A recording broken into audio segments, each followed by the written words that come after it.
एक चोर चला श्री कृष्ण को लूटने। गोवर्धन डाकू की कहानी। एक गोवर्धन डाकू नाम का चोर था। एक दिन राज कर्मचारी उसे पकड़ने के लिए उसका पीछा कर रहे थे। वह उनसे बचने के लिए एक भागवत कथा के पंडाल में घुस गया। राज कर्मचारी वहां तक पहुंचे, लेकिन उन्होंने सोचा कि एक चोर सत्संग में नहीं आएगा, और यह सोचकर वे वहां से चले गए। पंडाल में वह चोर कुछ घंटों तक कथा सुनता रहा। कथा में श्री कृष्ण के बाल रूप का वर्णन हो रहा था। कथावाचक ने कहा, ठाकुर जी अभी 7-8 वर्ष के बालक हैं। बालक श्याम सुंदर रोज सोने की छड़ी और सोने का मुकुट धारण करके गाय चराने जाते हैं।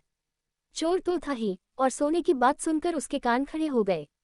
उसने सोचा कि एक बालक जो अकेले वन में गाय चरा रहा हो, उसे लूटना तो बहुत आसान होगा। चोर ने श्री कृष्ण को लूटने का निश्चय किया। कथा समाप्त होने के बाद वह डाकू कथा प्रवक्ता के पास गया और पूछा, जिस बालक की आपने कथा सुनाई वह कहाँ मिलेगा। कथा प्रवक्ता समझ गए कि इस व्यक्ति पर ठाकुर जी की कृपा होने वाली है। उन्होंने उससे कहा, बेटा वह तो बहुत दूर वृंदावन मथुरा में रहता है। उसके पिता का नाम नंद बाबा है। चोर ने कहा, ऐसे नहीं, पूरा पता बताओ, मैंने अच्छों को लूटा है, ये तो फिर भी एक बालक है। इस पर प्रवक्ता ने जवाब दिया, अरे वह चोरों का भी सरदार है, तुम उसे इतनी आसानी से नहीं लूट पाओगे। डाकू बेहद अभिमानी था और उसने प्रवक्ता की बात सुनकर कहा, मैं कसम खाता हूँ, जब तक उस बालक को लूट नहीं लेता मैं पानी नहीं पीऊंगा। प्रवक्ता ने मन ही मन सोचा कि अब इस डाकू का उद्धार निश्चित है, क्योंकि हमारे प्रभु इतने दयालु और उदार हैं कि यदि कोई उन्हें लूटने के इरादे से भी उनके पास जाए तो वे स्वयं को लुटवाने के लिए तैयार हो जाते हैं। चोर ने श्री कृष्ण का पता पूछा और उन्हें ढूंढने के लिए निकल पड़ा। प्रवक्ता ने उसे वापस बुलाया और कहा, सुनो, वह बहुत निडर है। यदि वह तुम्हारे बल से न डरे तो तुम अपने साथ थोड़ा माखन और मिश्री ले जाओ, यही उसके लुटने का कारण बन सकता है। तुम्हारे भयावह स्वरूप और बल से तो वह लुटने वाला नहीं है। डाकू ने कुछ माखन और मिश्री ले ली और यह निश्चय किया कि वह श्री कृष्ण को लूटकर ही रहेगा। श्री कृष्ण से मिलन की आकांक्षा, चोर की यात्रा और कठिनाइयां। वह डाकू पूरे रास्ते पैदल चलता हुआ श्री कृष्ण के पते की ओर बढ़ा। डाकू अपने नियमों का बहुत पक्का था। उसने पूरे रास्ते पानी तक नहीं पिया। आखिरकार वह वृंदावन के पास पहुंचा। वहां उसने कुछ चरवाहों को देखा जो अपनी गायें चरा रहे थे। उसने उनसे श्री कृष्ण के बारे में पूछा। उसने कहा, श्याम सुंदर नाम का वह बालक कहाँ है जो सोने की छड़ी लेकर, सोने का मुकुट पहनकर और सोने की करधनी बांधकर गाय चराने आता है। चरवाहों ने उत्तर दिया, वह तो पहले के युग की बात है, जब भगवान ने गोपाल रूप में अवतार लिया था। ये सुनकर डाकू ने कहा, नहीं, ये तो एकदम ताज़ा खबर है। मैंने कुछ दिन पहले ही इसके बारे में सुना और तभी यहाँ आया हूँ। तुम मुझे भटकाओ मत, मैं स्वयं ही श्याम सुंदर को ढूंढ लूंगा। वह बेचारा भूखा प्यासा कई दिनों से पैदल चलकर आया था। जिस किसी से भी पूछता वे कहते कि यह तो बहुत पुराने समय की कहानियां मात्र हैं। उन सब की बातें सुनकर वह निराश होने लगा और अपने भीतर ही भीतर श्याम सुंदर को पुकारने लगा। श्री कृष्ण आए चोर से मिलने। अब वृंदावन में कोई श्री श्याम सुंदर को पुकारे और वे प्रकट न हो, ऐसा भला कैसे हो सकता है। अचानक उसके सामने का दृश्य बदल गया। उसने देखा कि बहुत सी सुंदर गायें और ग्वाल बालक उसके सामने आ गए। उन सब के बीच वही श्याम सलोना बालक था जिसके बारे में सोचते सोचते वह वहां तक पहुंचा था। प्रभु ने वे सभी आभूषण धारण किए हुए थे जिनका उसने कथा में वर्णन सुना था।